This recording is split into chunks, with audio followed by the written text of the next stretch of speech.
On est sur une vraie bonne nouvelle si vous cherchez à gagner du temps dans vos montages vidéo. J'ai 4 façons d'utiliser Alt et Maj que je trouve sous-cotées. Je vous les montre tout de suite.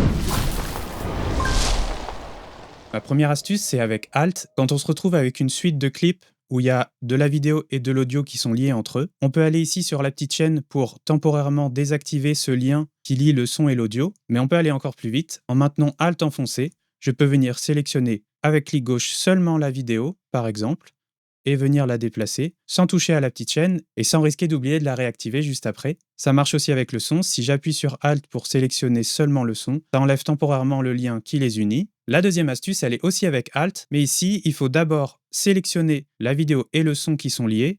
J'appuie sur Alt et là, je peux venir déplacer et ça me duplique mon clip que je peux venir placer rapidement où je veux.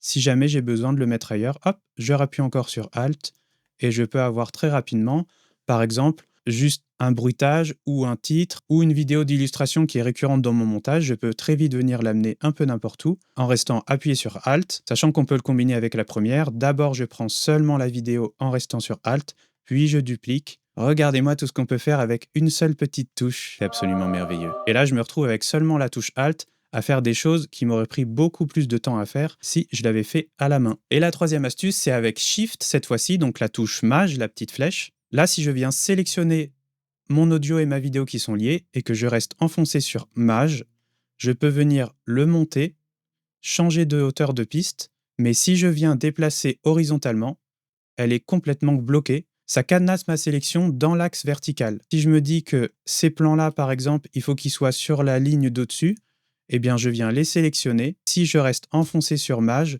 je sais que je vais les déplacer d'une piste à l'autre, mais je ne vais surtout pas changer leur emplacement dans le montage, dans le temps qui défile, et je suis sûr de ne pas me retrouver par accident avec quelque chose qui est décalé sans comprendre d'où ça vient. Ça, c'est super pratique quand vous rangez votre montage et que vous commencez à faire des pistes dédiées au texte, à la vidéo, au bruitage, à la musique. Et la quatrième et dernière astuce, c'est un combo entre Maj et Alt. Si je viens sélectionner une partie et que j'appuie sur Maj et Alt, ça vient à la fois me le dupliquer parce que Alt et à la fois me le verrouiller dans l'axe vertical parce que Maj. Ça permet par exemple, si vous avez des bruitages, vous pouvez rapidement les dupliquer tout en étant sûr qu'ils ne se décalent pas dans le temps, qu'importe comment je déplace ma souris.